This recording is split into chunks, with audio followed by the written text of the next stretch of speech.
Namaskar to all. We are back here. So today is our final talk for this session, I think. So we stopped with a discussion on pranayam yesterday. So as I said earlier, I am trying to give more attention to the practical. Now the next step in Ashtanga, the 8 angas, is pratyahara. Now this is something we need to also look at very carefully. People usually skip pratyahara. They translate it generally as sense withdrawal. I think it's a wrong translation.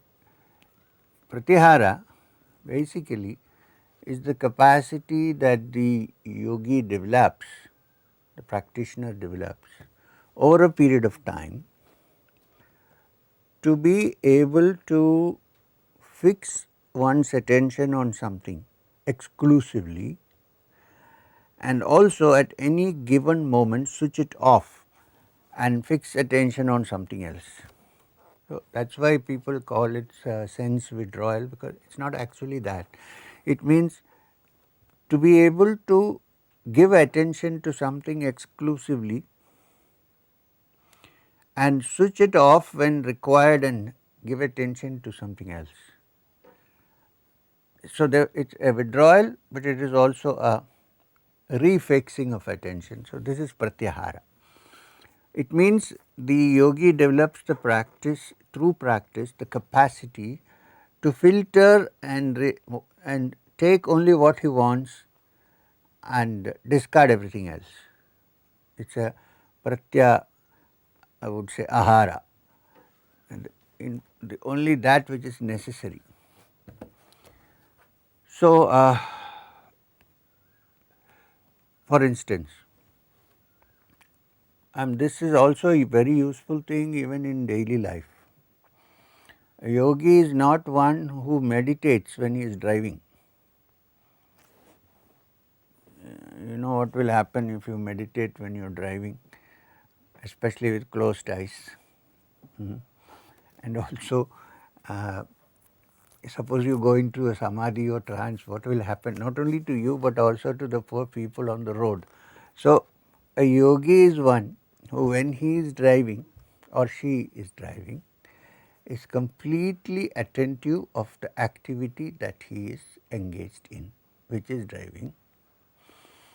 That engagement in that act itself is attention, which can graduate into dharana, dhyana and samadhi. I mean, the practice by which you train the mind to be totally absorbed in whatever it's doing, one pointedly. So that when that happens, it's already a form of meditation. In daily life, when you are driving, when you are running, when we are playing badminton, or when you are playing golf or whatever, that one pointed attention should not shift. When you want, you should be able to switch it off and shift to what you want to shift, or just relax. This capacity has to be developed gradually. It doesn't come in a day or two. Regarding this, I am going to tell you a story, small story, it won't take much time. Do you know the name of the founder of Zen Buddhism? The Japanese have a system called Zen, and you must have heard about the Zen koans. They are sentences which have so many meanings to them. The Zen koans. The Sufis also have their own concept of this, and then of course the Dzogchen Buddhists in the Mahayana system. Anyway, so actually the Zen teachings went from the south of India. There was a great Buddhist yogi and monk from southern state of Tanjore in Tamil Nadu, who later on, after becoming a Buddhist, acquired the name of Bodhidharma. Bodhidharma traveled all over India and then went to China. And he taught a particular brand of Buddhism which laid great stress on practical meditation rather than too much of theory. Practical meditation. So he called his brand of Buddhism Dhyana Buddhism, Dhyan, meditation.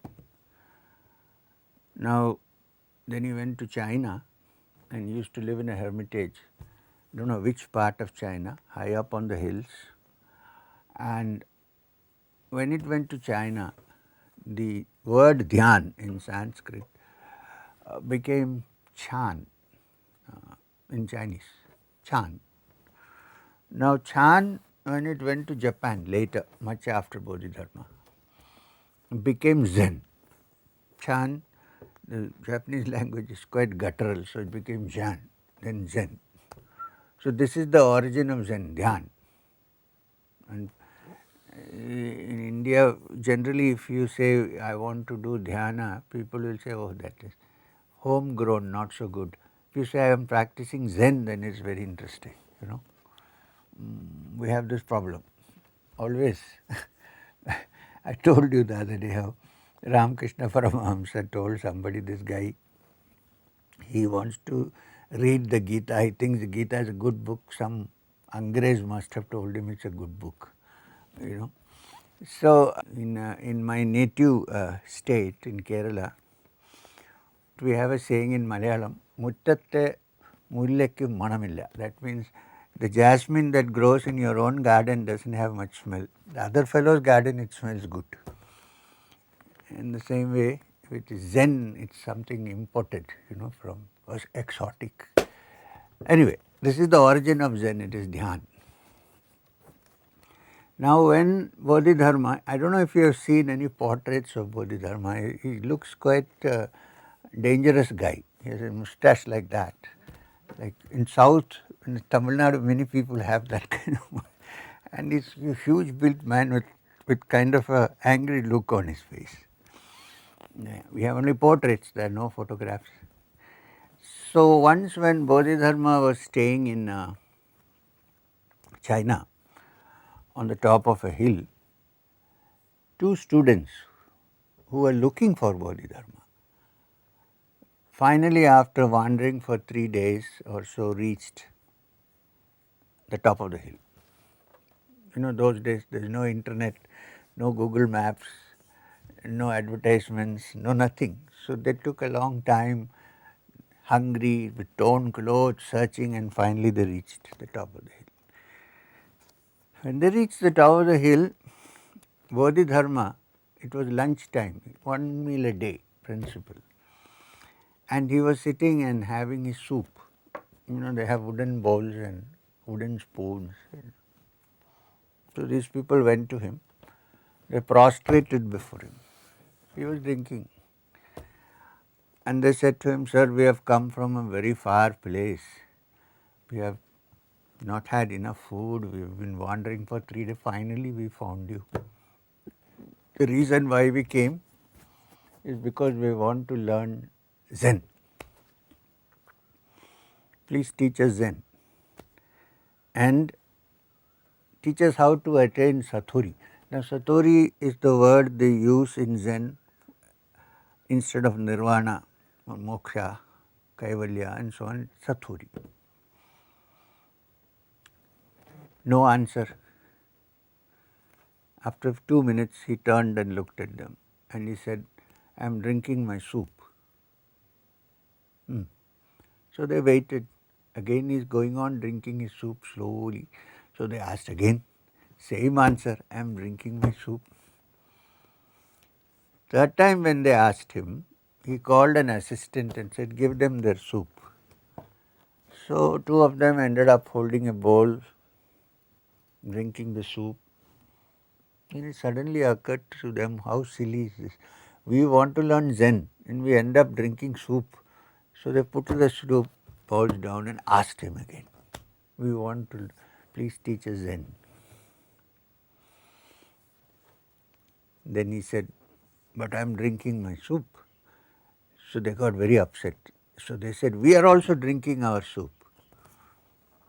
Then he stopped. By the time he had finished the soup, so he stopped and he said, no, you are not drinking a soup. You are drinking your soup and you are thinking of Zen. Two things. While I am drinking my soup, I am drinking my soup, I am drinking my soup. This is Zen. Get what it is? Pratyahara. When you do one thing, you are doing only that thing. You are not doing anything else. The mind is not distracted. We are accustomed to this. We are doing something, the mind is going somewhere else.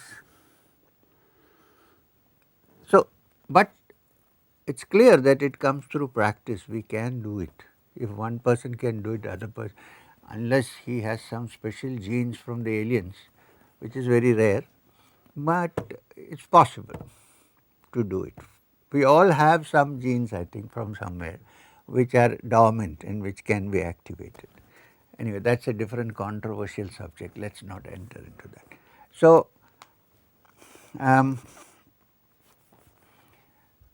now how is this possible to practice? One is by doing whatever you are doing with complete attention, as we discussed. The other is also through the practice of what came just before pratyahara, that is pranayama. When you see, the mind is generally always distracted, generally. It is like you think of one thought and in 2 minutes it has jumped to something else. And soon, in a second it has gone somewhere else. It goes on like a chain. You have no control over this, generally. In fact, the great James Joyce wrote a complete novel which he, using the technique called the stream of consciousness, Ulysses. I have not managed to read more than 2 pages of this book. It is called stream of consciousness. Our mind is such that it takes up one thing, then connects, and before you know it, you thought of a book and in seconds you are thinking of England, because you might have seen the book. It just connects at random. So therefore, when I sit down to meditate, the idea is to meditate, gather your energies and make them travel through a particular path or a particular area or a particular direction, in a particular direction. So when I sit down, what happens? The mind is going here, because the mind cannot stay in a vacuum.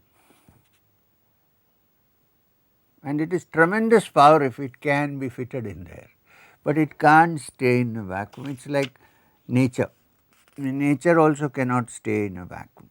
If you have a vacuum, the air always rushes in to fill it. This is physical science. You can't have a vacuum, the air is always rushing in. Vacuum is, nature abhors a vacuum actually. So the mind is not in a state of, it is always moving. Vrittis are always moving in the mind. Now, is there a way to reduce the vrittis, reduce the distractions, at least to bring it down to maybe the level of from 10 to say 3, 4, 2? Yes, and that is pranayama. Why? The mind hates to remain without being absorbed in something. It can't remain quiet, it can't remain in an empty. If you think I am going to sit quietly, some other thoughts will come, nice thoughts maybe, but they will come in. Because the mind cannot sit empty, it has to fill. The science of pranayama combined with pratyahara says that the only way to reduce this distraction is to engage the mind in something instead of trying to take it away from something. Now, if you engaged it in something outside, then more distractions will be created. So, the idea is, can we engage it in something inside? Now, there are different ways of doing it. This will take us to the next step, dharana, but let us go through this properly. most important thing here is that you should engage your mind internally to avoid it from being distracted externally in something which does not have any connotations of things which are outside, which are not in any impressions of things which are outside, which are known by the senses. So, there is only one thing that we can fix your attention on. You cannot hear the circulation of blood, so you cannot fix your attention internally on the circulation.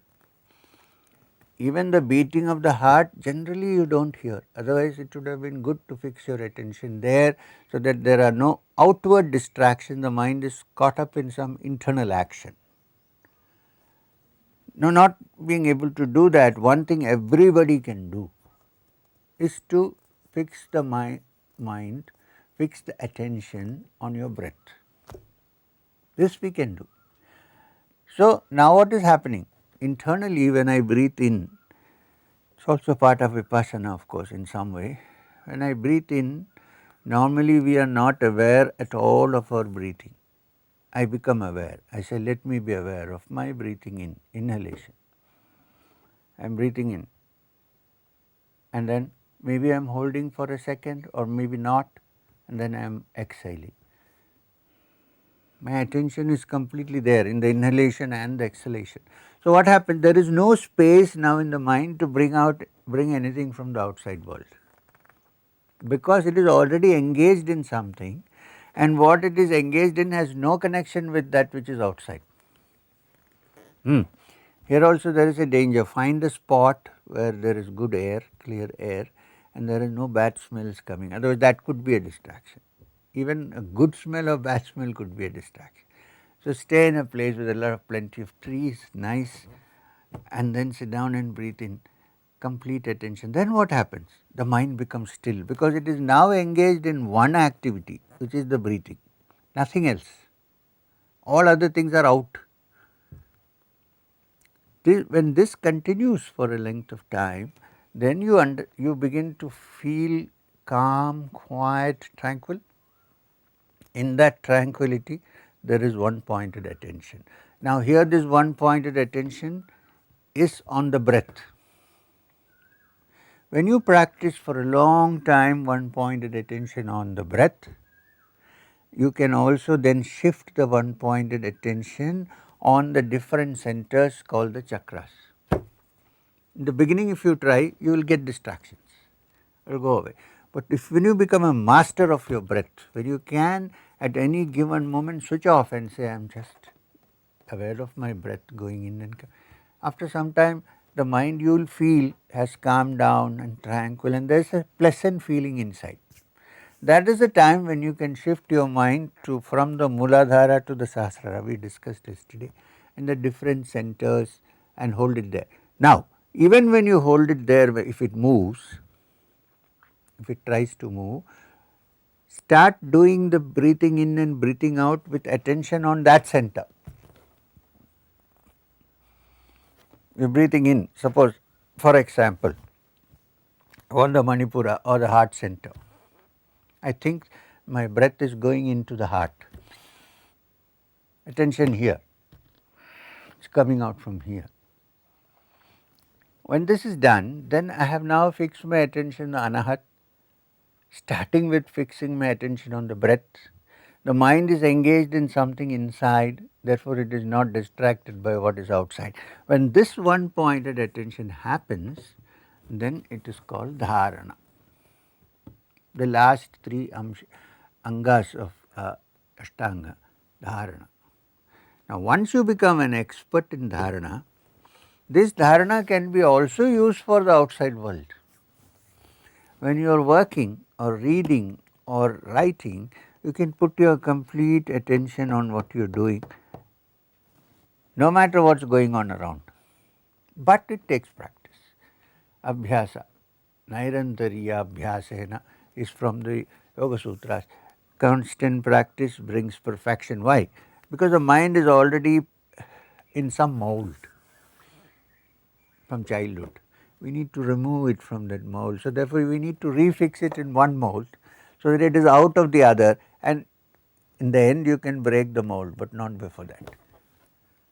In the end, yes, finally in samadhi, there are no shapes, there are no molds, nothing, because if you do not break the mold, you cannot see the image which is inside, it is always stuck inside. But in the beginning, one needs to have a shape and a form, a mold is required.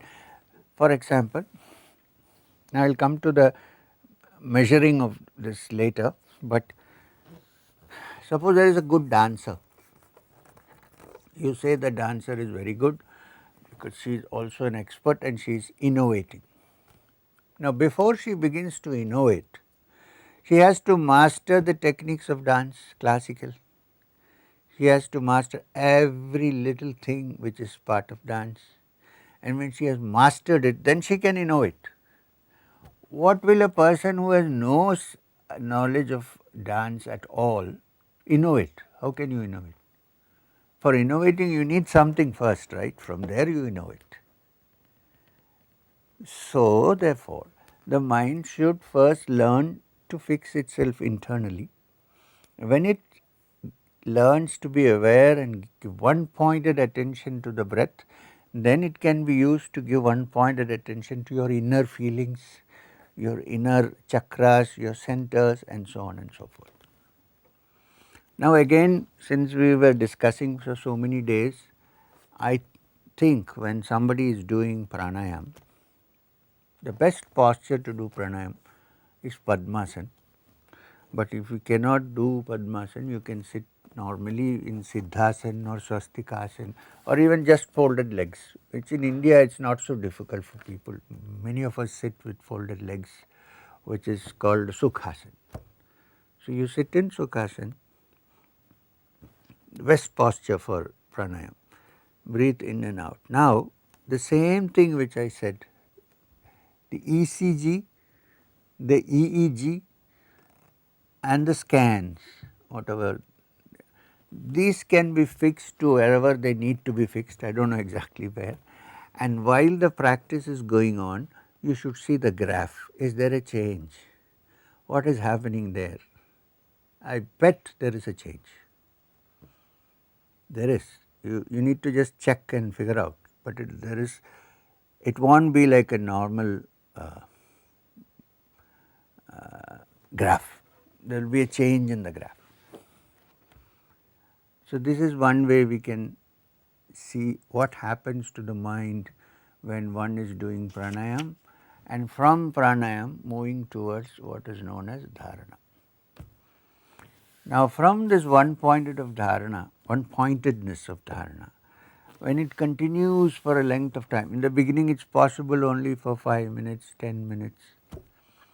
If it continues for a long time, it needs to continue for a long time, then that dharana itself has now become dhyana.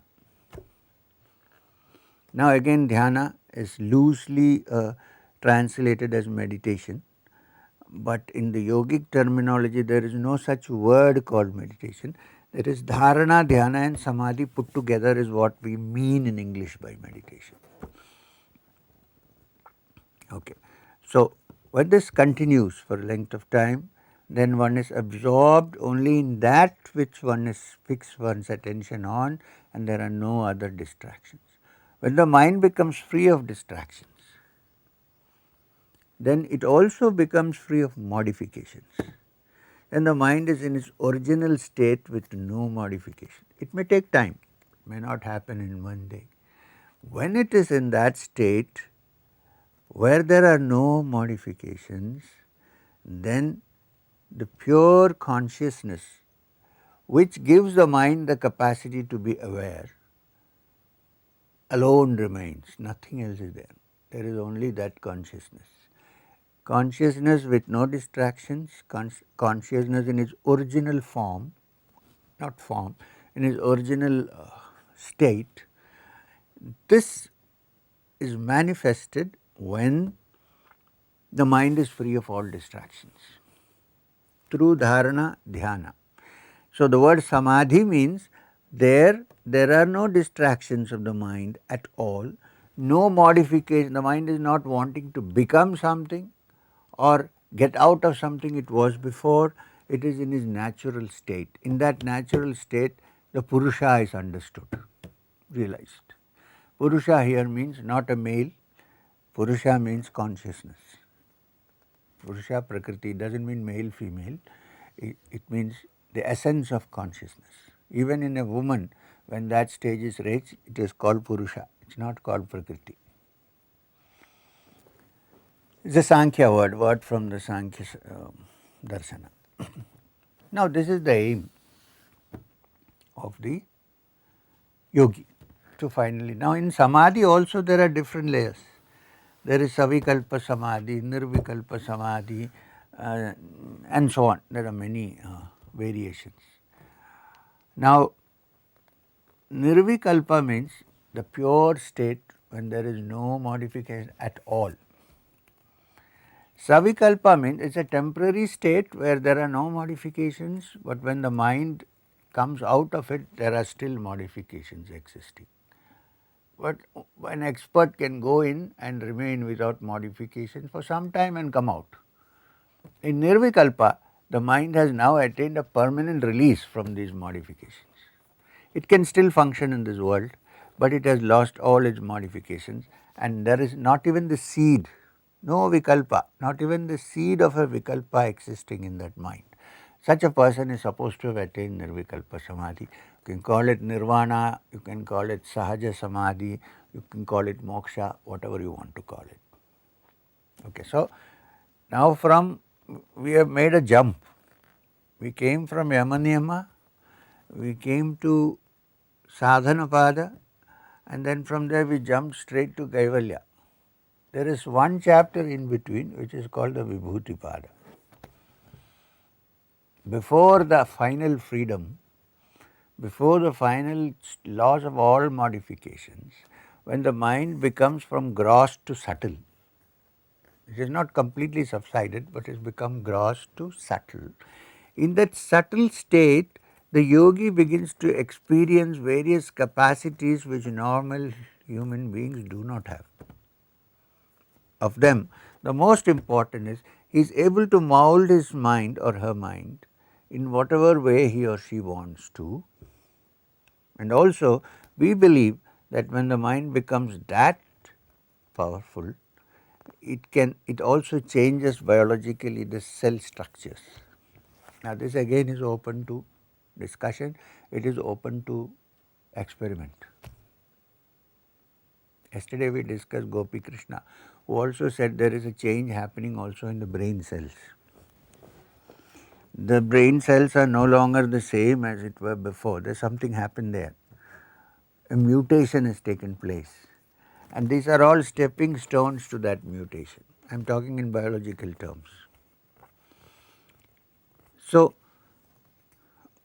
Vibhuti Pada describes various capacities developed by the yogi. Now, these also can be experimentally checked.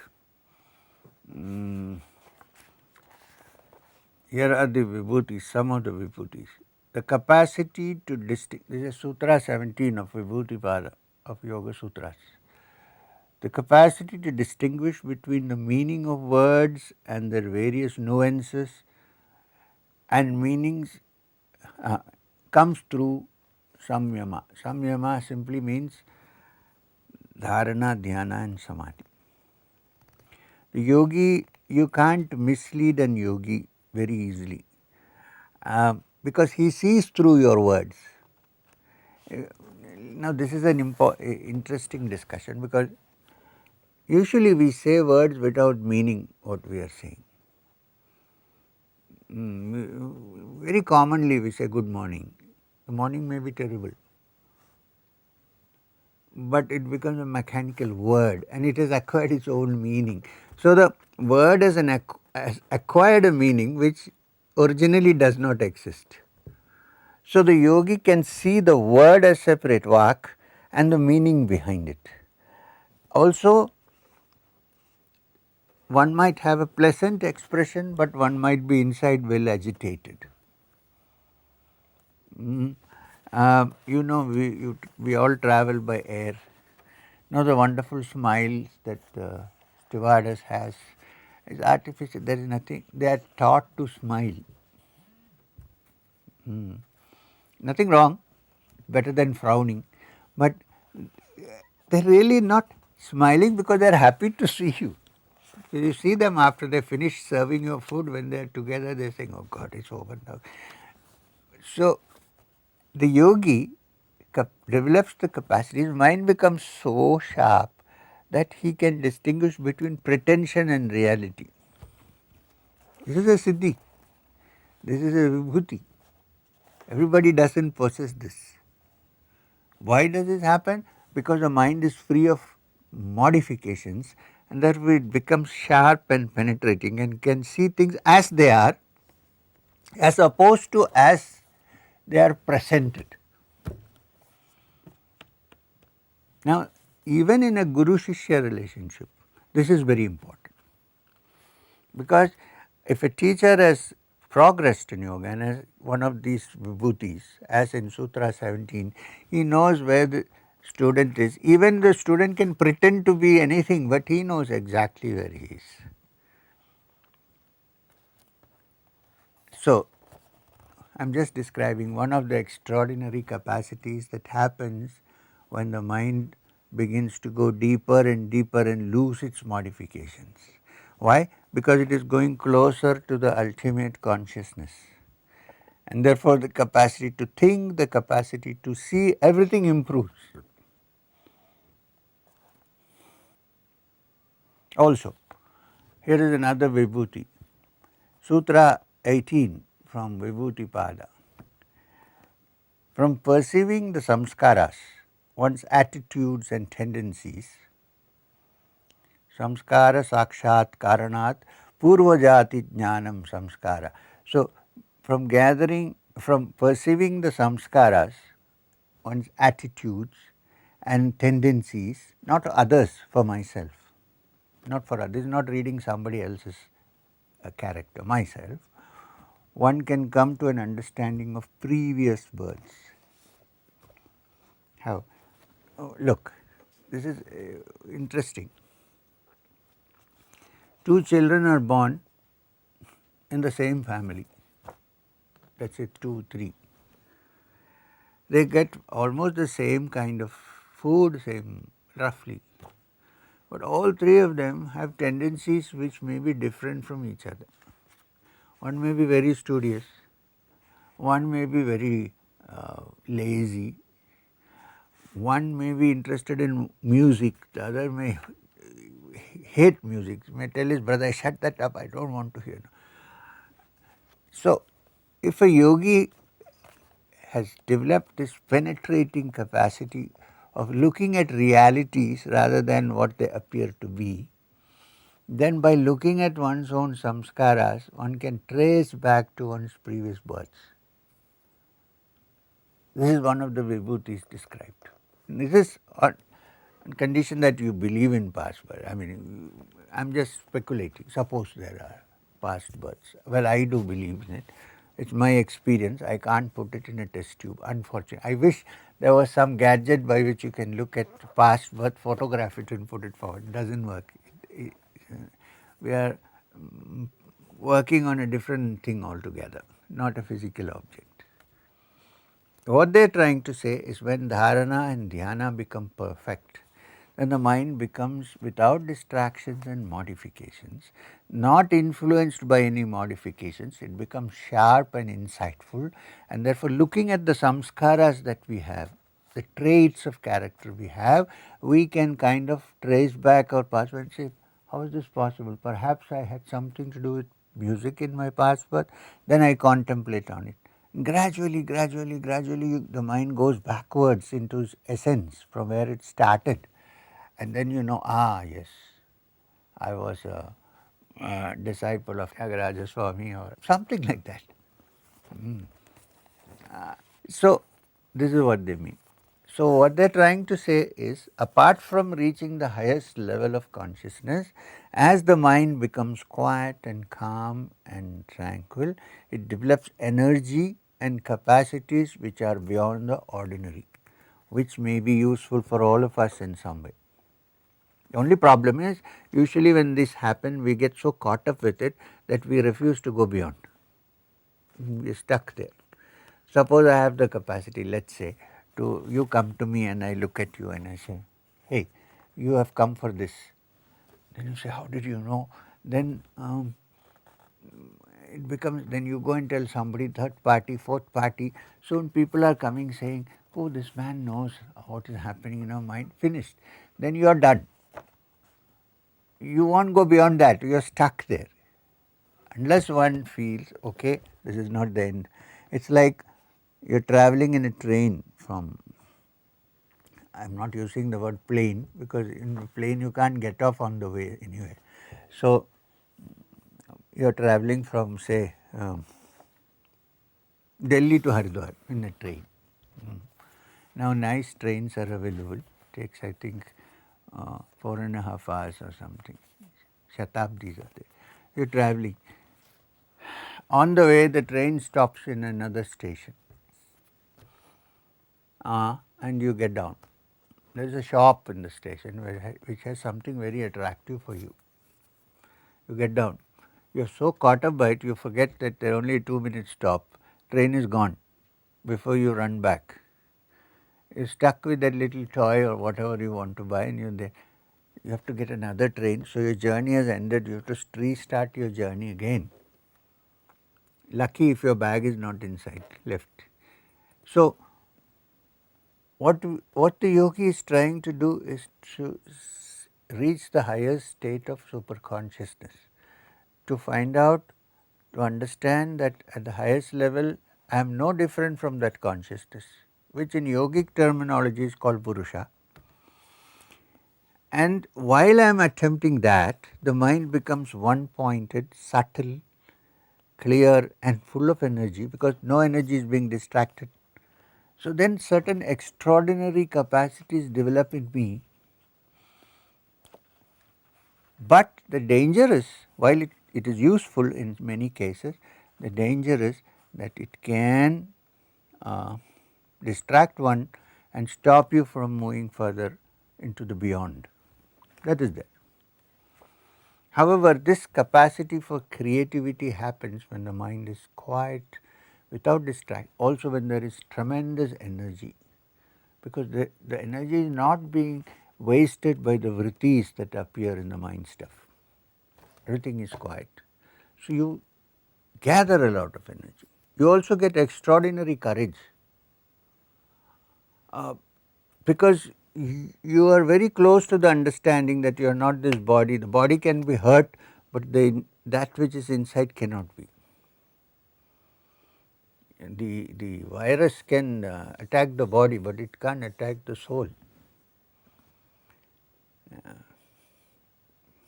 So, and if you can tap that energy, then it can also possibly translate itself into extraordinary capacity for the human body also, because the body is made up of cells, and cells according to the ancients is also originally made up of consciousness. The Sutra 19 says something very dangerous. It says, from the capacity to see clearly that comes through the practice of dharana, dhyana and samadhi, one sees others' intentions and the knowledge of others' minds. Now this also should be experimented, I would say. Keep a group of people in front, sit down and meditate and say, what is this guy thinking now? So, anyway, now here is another thing which I have personally experienced, but which I do not have the capacity to do myself. I have tried a couple of times, but it just doesn't work. May have worked some occasion, rarely, but it doesn't work. This is something, it's the Sutra 21 of Vibhuti-pada of the Yoga Sutras of Patanjali says, from samyama, which means dharana, dhyana, samadhi, comes the capacity to prevent the light rays falling on the form of the body from being reflected to the eye of the beholder, and hence the form is concealed. It is not as if the form has disappeared, the form is still here. I don't know whether, can I tell you a little? It is very illustrative. It is my experience. I tried, but it doesn't work so much. I am not such a great yogi. But Maheshwarnath Babaji, my guru, was a great yogi. I have no doubt. And he hated to be photographed. Never. I have tried many times, but I don't want to go into that. But it didn't work, so it failed. So let's leave it there. So when it failed, he sat down on the banks of the Ganga and gave me a small lecture on photography. He said, so how do you think photography works? What happens? So I said, well, the objects falls on those days only film photography, we didn't have digital. So the image falls on the film and then it gets registered. Okay. So he says, oh, how does the image fall there? Image falls because the light falls on the image and reflects back. And the light that falls on the image and reflects back is what goes into the lens, and then the small image forms on the screen, on the film. Okay, agreed. Then he says, what if somebody has the capacity to absorb all the light and not allow the light to go back? Will you get a photograph? I said, but I have not thought about that at all. I mean, this is impossible almost to, how can we consciously absorb the light and not allow it to reflect back? If it doesn't reflect back, you won't see me now on the screen. Nothing will be there where I am sitting. Maybe you see a dark silhouette, perhaps. So I said, Babaji, ये तो बड़ी मुश्किल की बात है, इसके बारे में सोच. I said, I can't think. This is, what I mean to say is, I think you are talking something. Even though I knew about his capacities, I was young, 21 years old. What I said, expression was that it's like saying you're talking through your hat. Now, please, how can, for a split second, now you can only believe me, you cannot, there is no other proof. For a split second, there was nobody there. So, again, somebody came back. Immediately, it was like a flash. And there was no one there, there is no image. And then in a split second, the image is back, and I am thinking maybe I had a blackout. I was a very skeptical guy. I thought maybe I had a blackout. So he laughed and he said, you will not believe even if you see, forget it. So we went on to something else. So such things are possible, and perhaps now we should move on from belief to experimentation. It's time. It's time to do that. We need to keep an object, if we can't do it ourselves, and see there is some way that the light rays falling on it are not reflected back. Is there a magnetic way or an electromagnetic way of preventing this happening? All I am doing is putting forth certain ideas which may be worked upon and perhaps at some point understood. I am proud that they have come from this great tradition of ours, ancient traditions that we have in this country, but they need now to go to the labs. Times have changed. We should stop living only in the frontal lobe civilization and begin to explore into other unexplored parts of the brain which have remained dormant for so long they have almost become like wastage organs. No work, nothing is happening, rusted. We are saying that they can be revived. I'll close this because there are many other things like becoming light in body and so on. The Yoga Sutra says that the vibhuti of becoming light is like you sit down and meditate and identify yourself with a wisp of cotton floating in the air, and your body also can become light. This is what they are saying. Is there a way to test? Yes. Get a yogi to sit on a weighing machine, very sensitive weighing machine, where even little bit change can be noticed, not those heavy ones in railway stations. and then ask him to meditate and fully give attention, that visualize that he is a wisp of cotton floating in the air, and see if there is a change in the weight. You can also measure his oxygen intake at that time, how much oxygen is going in, how much carbon dioxide is coming out. Is nitric oxide building up in the nostrils, which is very useful for us now.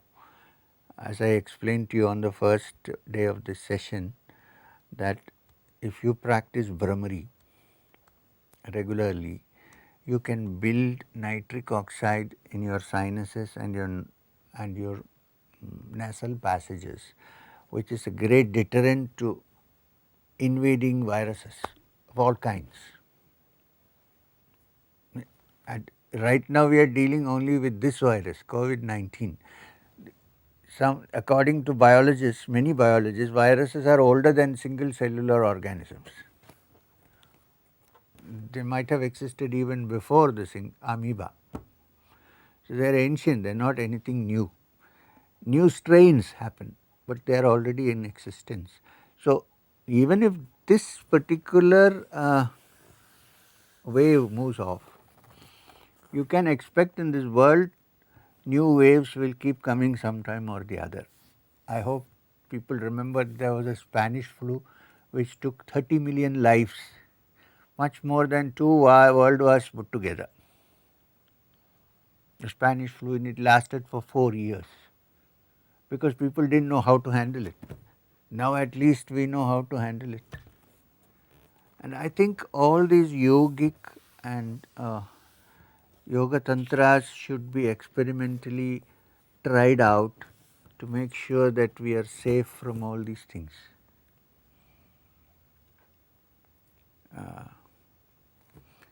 Okay, so we have come from yama, niyama, asana, pranayama, pratyahara, dharana, dhyana and samadhi.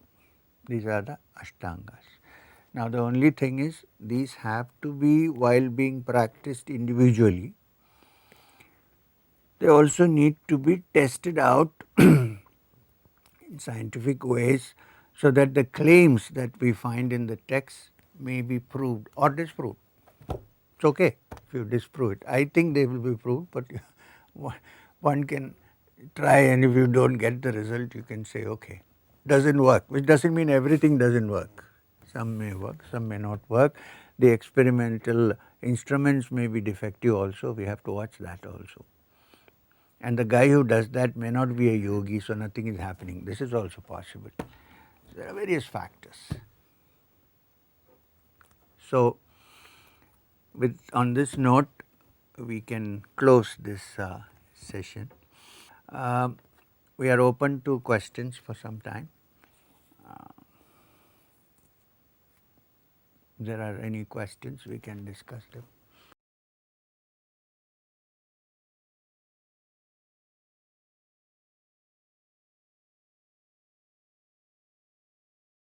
तो sir मेरा ये प्रश्न था, जैसे कल आपने थोड़ा गायत्री मंत्र के बारे में बताया था जी। तो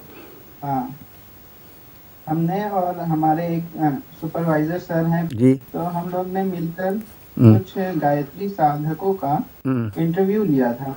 अच्छा। तो तुम वो मध्यम वर्गीय साधक हैं जी, जो लोग अपनी जॉब के साथ साथ गायत्री साधना। जी जी जी। तो उन्होंने एक चीजों पे बहुत एम्फेसिस किया था कि diksha is very necessary, diksha is very necessary.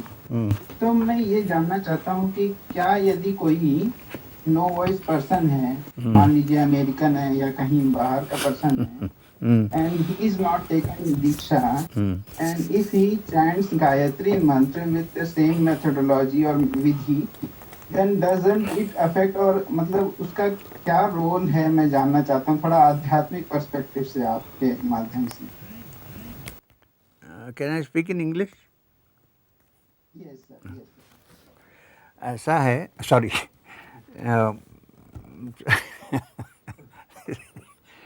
So it's like this. Oh, I'll mix up both anyway, doesn't matter. Since you have talked in Hindi, it's getting into my head. So Gayatri मंत्र है, okay. तो हाँ, तो उसमें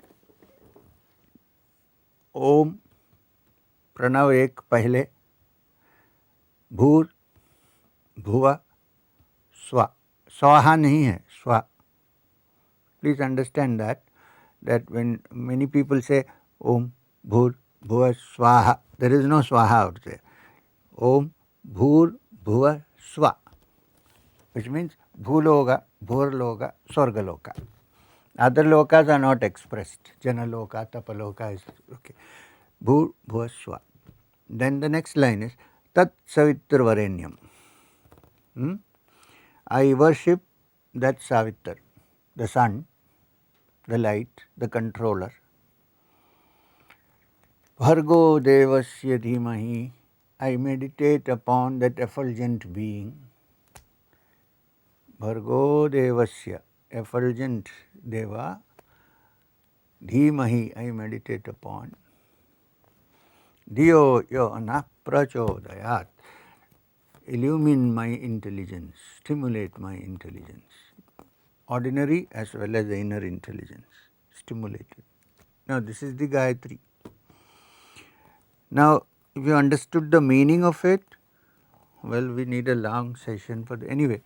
If you understood roughly what it means, that I bow down to the Supreme Being, the effulgent being, ask him and request that my intelligence be stimulated and allowed to expand. Now this is the prayer of the Gayatri. However, the first line Bhur Bhuva Swa is added on the beginning. It means, may this stimulation of my inner being, of my intelligence, take place in the waking state, in the dream state, and also in deep sleep.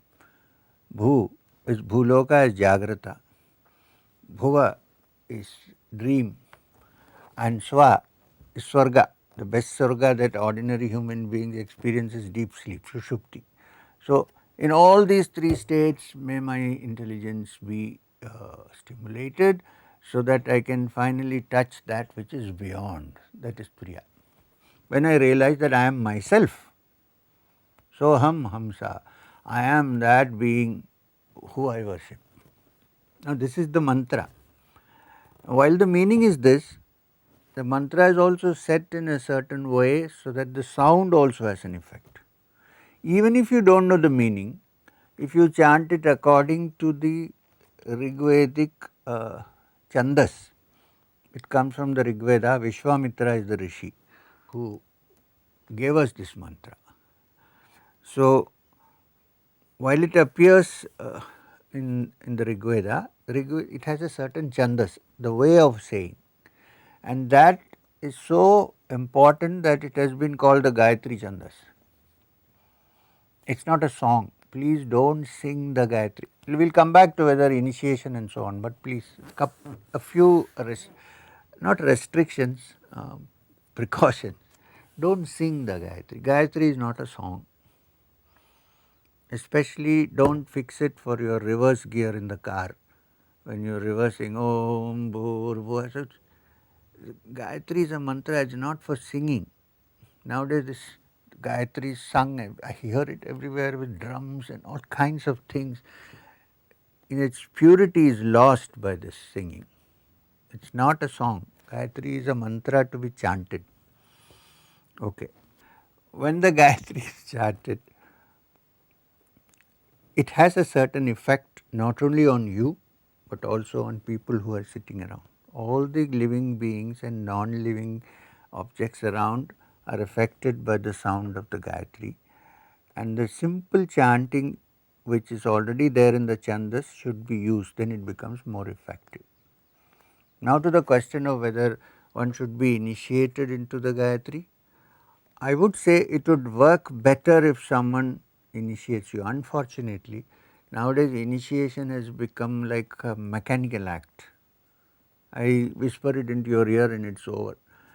The person who is initiating you into the Gayatri should be a person who has chanted Gayatri since childhood for many years and developed the Siddhi of Gayatri. Then when initiation is given, it's like a seed being planted into your mind and it does its own work. Otherwise, simply if somebody knows Gayatri and he gives you the Gayatri and says, I have initiated you, it's not that important. Someone should have done the Gayatri and acquired the Siddhi of the Gayatri, and then when he gives the Gayatri or she gives the Gayatri, I think women also can change. When it is given, then the seed is also planted, the bija is planted inside. And from the bija sprouts the energy. So, in a way, they are right to say that you have to be initiated, but even if you are not initiated, if you use the correct pronunciation and do it, it may still give you the advantage that is intended. I have, unfortunately or fortunately, I have on the YouTube chanting of Gayatri, so you can check. Yes, sir, I have heard your Yes, you have. chants and also in your lectures. So, sir, one more question.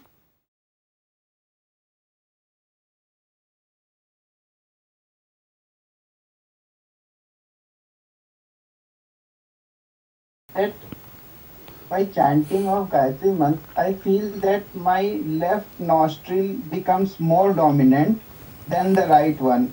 And उससे मतलब मुझे ऐसा feel होता है कि उसके बाद भी left nostril becomes slighter more dominant than the right one. Does left nostril and right nostril has any effect with the mantra or correlation with mantra? Now, I need to tell you this. When traditionally the Gayatri is chanted, it's called Sandhya Vandana. And when the Sandhya Vandana is done, there are many rituals that are done before you start the chanting. And one of them is the breathing exercise called Anulom Vilom.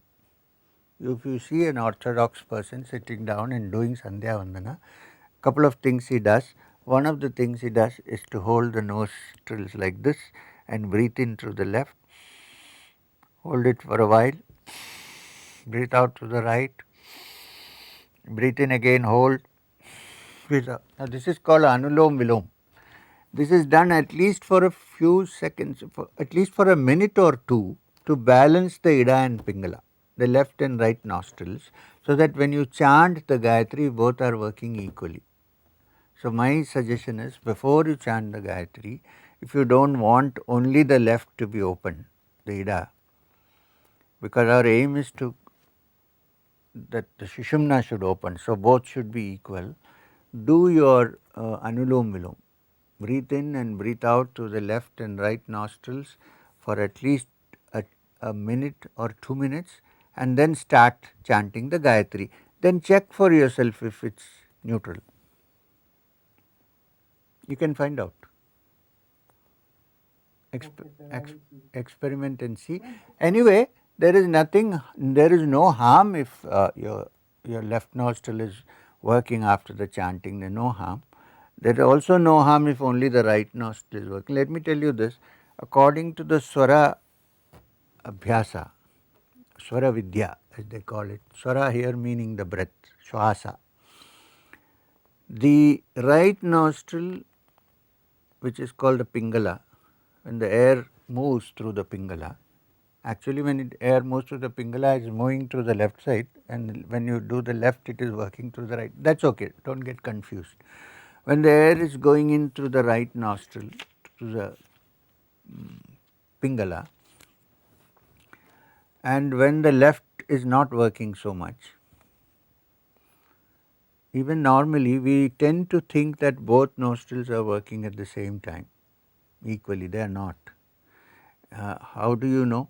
Because if you have a piece of glass or something held under your nostrils, and if you breathe into it, you will get two blobs of vapor on it. Just now I did on my cell phone screen. You know what happened? The left side has a bigger blob than the right. It's because when I am sitting and talking and studying, explaining, I like to keep the left functioning. So I already did that adjustment, which is why. But even in normal terms, even though we think both work equally, they don't. One works more than the other, which you will know from the bigger blob of vapor that comes. Now, if there is more working on the Pingala, yogis say that is the best time for all physical activity.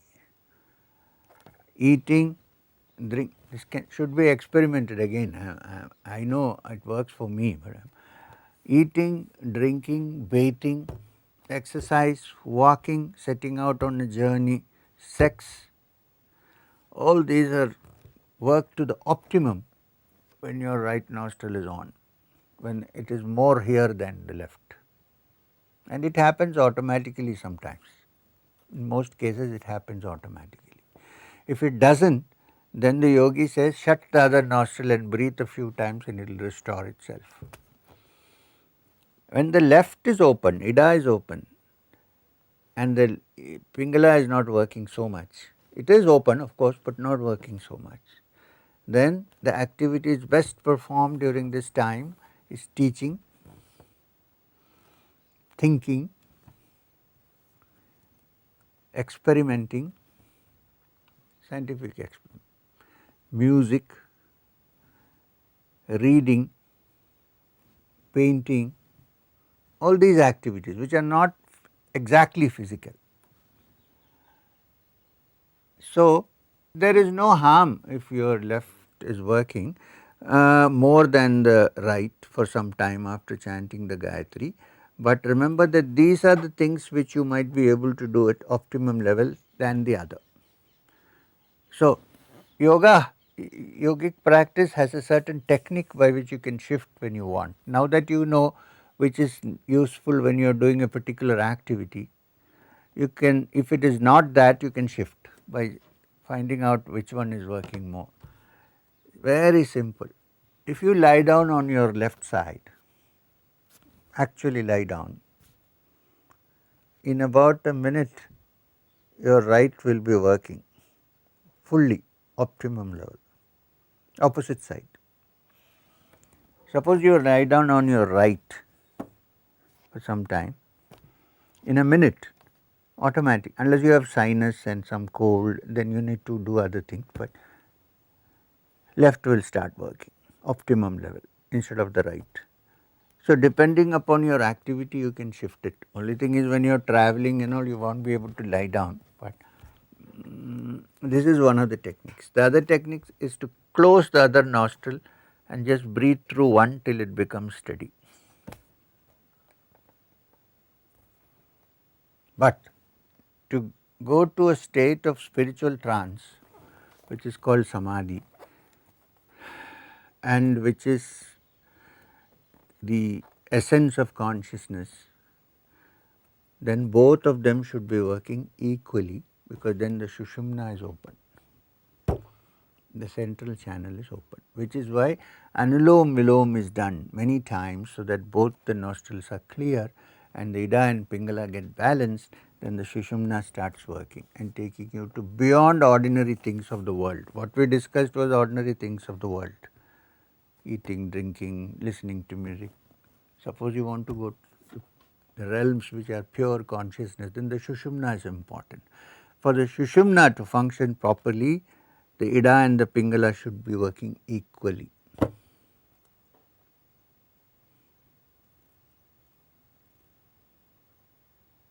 Thank you, sir. Thank you. Sir, one more question. Yes, please.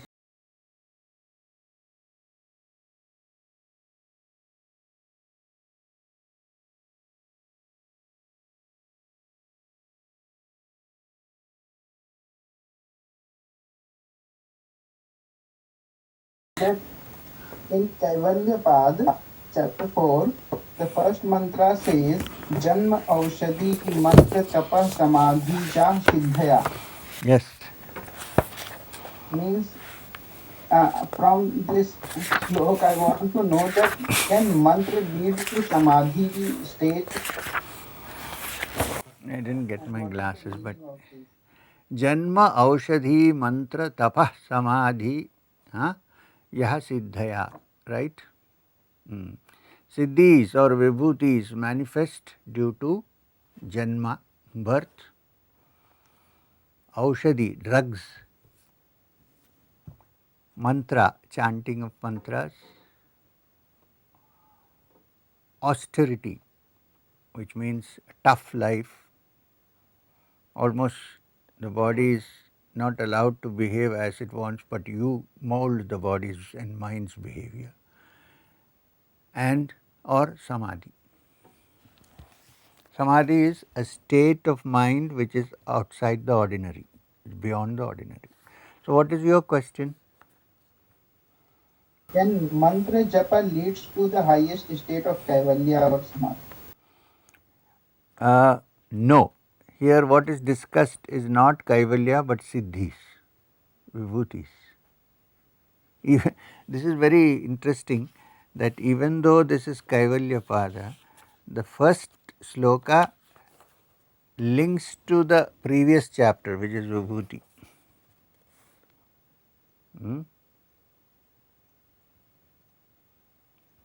It does not link to kaivalya. It says siddhi. Now one second, the highest siddhi is supposed to be kaivalya. People say siddha, when you say siddha, it could be someone who has some extraordinary capacity. Okay, he might read your mind, or he might look at a person at first sight and say, well, when I last saw this person, the hair was grey, now it is dark. Maybe died, who knows. So the capacity of a person improves and becomes sharp. I have nothing against dyeing the hair, I don't, because dyeing could mean dying also. Then, so what I am trying to say is that the highest siddhi, siddhi means what? Extraordinary capacity. That is a siddhi. The highest siddhi is to attain the highest level of consciousness, to reach that which is beyond conditioning. So, in that sense, yes, mantra can gradually lead you to that siddhi, which is samadhi, from samadhi into kaivalya. True. But here the reference is also to the other extraordinary capacities developed in a human being. Also do not forget, aushadhi also has been mentioned.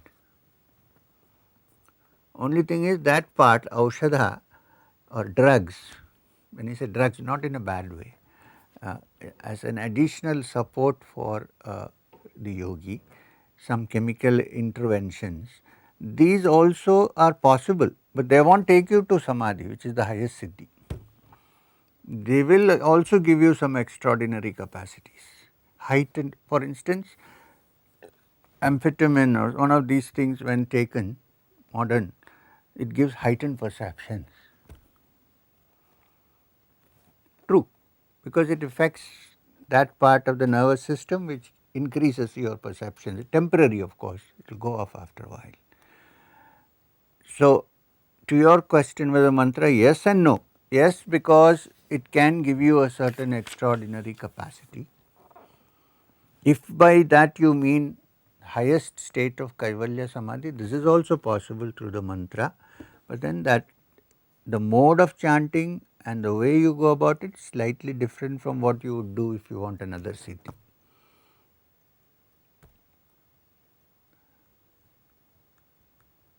Even singing of a name can take you to samadhi. There is an Upanishad, minor Upanishad, which is called the Kalisantara Upanishad, where the Rishi says we can't, in this Kali Yuga, it's so difficult to do yoga, this, that, Vedanta, Jnana, and all this, and also life is short. So they have mentioned that you just chant this mantra continuously and probably you will then raise your spiritual awareness step by step and reach there. And the mantra mentioned is Hare Rama, Rama Rama, Hare Hare, Hare Krishna, Hare Krishna. Chaitanya Mahaprabhu, of course, turned the order around and put Krishna first. In the Kalisantara Upanishad, there is Rama first, Rama Rama, Hare Hare. So, now you can't call this a mantra, but you can also call it a Maha Mantra because it takes you from the awareness of the world to the awareness of the Divine Being. Now, this particular mantra which I said need not necessarily give you any siddhis, but it can increase, it can step up the mind's sensibilities and take you to a spiritual realm. This is possible.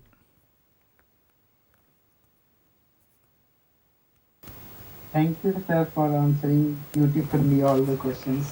Thank you, sir.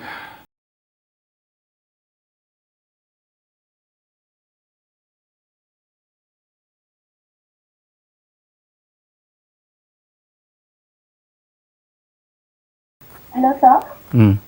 Yeah, hello. Yes, sir. You told the story of Haridwar to Delhi to Haridwar train story. My experience is related to that. So, sir, when our all gross sensations get converted into subtle sensations throughout the body, and particularly in that state, sometimes I feel extremely beautiful experiences. So, it takes so long, come back from that state to the normal state, the circular state from what I do. So, sir, what you suggest me to so that I can come back, because I don't know the duration. I experience the state because I now I can predict that also. So, sir, can you suggest me something so that To it will come be back. helpful for me? To come back. Yes, sir. Yes, sir. Yes, sir. Okay. When you are in a normal state, I am glad you asked me this question. When you are in a normal state, there must be some sensory things which you like, no, on this earth. Something. Yes. What? Yes, sir. Yes, Tell sir. me what? Pickle, sweet, No, sir. Sir, the rasgulla? way plant. Huh? So no. Start observing plants and their sensations. I like the most You like. that thing. Right. Right. Yes, sir. Yes. So, when you want to come back to the normal, think of flowers, plants and things, and keep some around you so that you get, that is one way of doing it. Some people, uh, there used to be a sage I knew, I am not suggesting you do that. Occasionally he used to smoke, and now we all know that smoking is not good. This guy is occasionally smoking. So one day when he was when nobody was around, I asked him, why are you doing this smoking? Because I know you don't require this smoking, and we know that it is not good for the lungs, which you also know. I said, you also know. Why are you smoking? He said, you know what? My mind is always soaring so high. If I don't have some hold, it will go away forever. So I am holding on to this.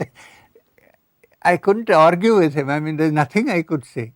He said, this, it doesn't matter a little bit my lungs, it doesn't matter. But when I smoke, I'm kind of been able to hold on to it instead of flying away forever up there.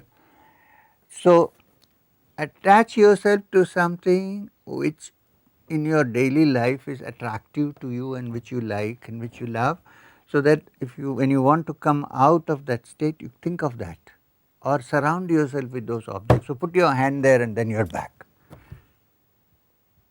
Okay. Okay. Okay. Okay. What is the next question? Yes. Sir, thank you so much. Thank you. Welcome.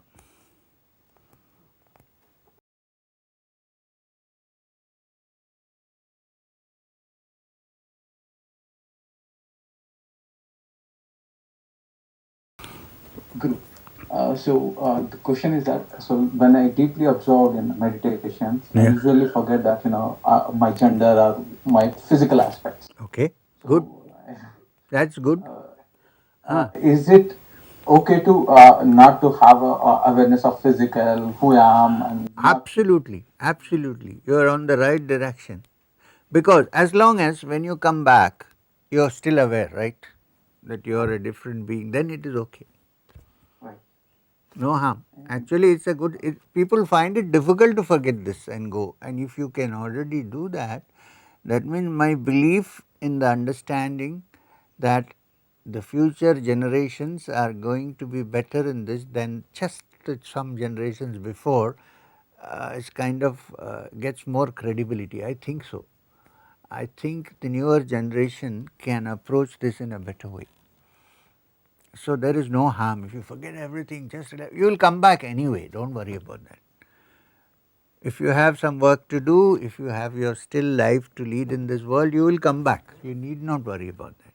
So forget the fear of not coming back and go in as much as you can.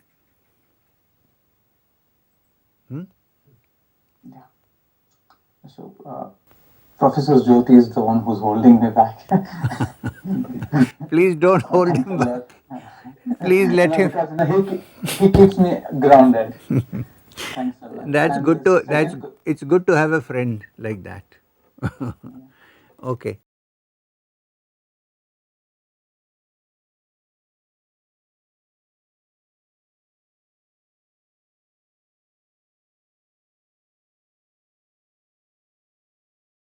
and the second question is quick question, Guru. Yeah. So when I'm kind of breathing with whatever the meditation, one is palm down and palm up. So while I'm palm down is like belly breathing, and chest breathing is when palm up. That Yes. is what happening. Subtle I could observe all Okay. these things. Okay. So which one do you think is kind of a better? You can do both. But palm up is the usual thing that we do. No. Yeah, then the upper chest was not too much belly. Yes, yes. This is better. I would even suggest that you put your index finger and your thumb together in the chin mudra and sit.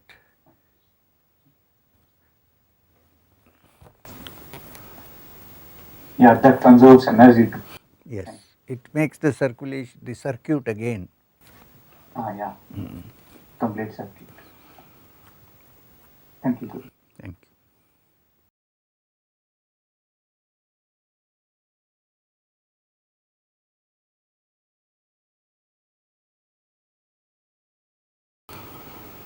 I have read in Bhagavad Gita that we are pure consciousness, and but we are covered, means we are bounded to this material world. Yes. I want to ask why why we are bounded to this material world? How, from a state of pure consciousness, we have come to this material world, material state? Look, neither I have an answer to this nor anybody has an answer to this. I have been looking at this explanation for many years. I have not found. But it so happens that we are bound. This is a fact. And those who have escaped from the bonds have always found that they are freed into consciousness. We don't know why or how or when it began, but the fact remains that it is so. Like we don't know when gravity began and for what reason it began, but it is there. So we have to obey the laws of gravity to be able to work on it in the same way. Also, those who have touched the ultimate consciousness, which is what we are, as you said that you read in the Gita and which is the experience of many rishis, having gone there, they have also become silent. They cannot say why it then became this limited consciousness that we experience, but it's a fact that we can unbind ourselves and go back to the essence of our true being. This can happen. When that happens, perhaps only we will know the answer, and even if you know the answer, you may not be able to relate it to somebody who has not touched that. Okay. Having said that, the question you are asking is a limited mind trying to understand that which is unlimited. The answer can be found only when the mind is free of limitations. Otherwise, we cannot find a theoretical answer for it. It's like a child, a baby, asking its parents, "Hey, Mama, Papa, you love us, no, very much." "Yes, we love you very much." "Really?" "Yes." "Then why didn't you invite us for your marriage?" neither can we deny the love, nor can we invite this child for our marriage, because when this child is born after marriage, it's not there before marriage. But the fact is that the child is there and we are the parents. I don't know, I hope you get what I am trying to say. This is a metaphysical fact which cannot be put into physical terms. But when boundaries are removed and we are free, we understand the fact that that is the source. That much we know. And if I am the source, then you are also the source. Why it got modified? According to Shankara and the great teachings of Advaita Vedanta, the modification never happened. That's what we think. The modification, according to Shankara, is like mistaking a rope in the dark for a snake. The snake didn't exist in the first place, only the rope existed, but there is this thing called the illusionary aspect of Prakriti, which makes you think that it is a snake when there is no snake. When you realize that it is not a snake but a rope, the snake doesn't exist anymore in the same way. Similar to, people have only given different examples to talk about that which cannot be talked about, but at least to make one understand in ordinary limited brain what it could be. But the fact remains that we are in essence that supreme consciousness. That is a fact. Okay, thank you, Guru. Welcome.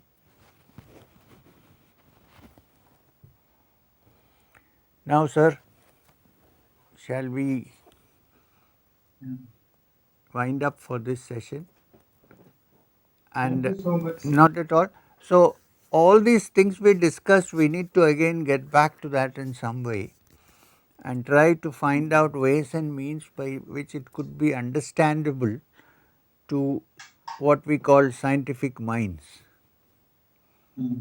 Except that the definition of science should be slightly modified from what it is today, that science is only to do with physical objects, which needs to be looked at carefully. That will be very nice. Right. Thank you, sir. Thank you, all of you. Thank you very much. Thank you, sir. Thank you. Thank you. Thank you. Thank you, sir. Welcome.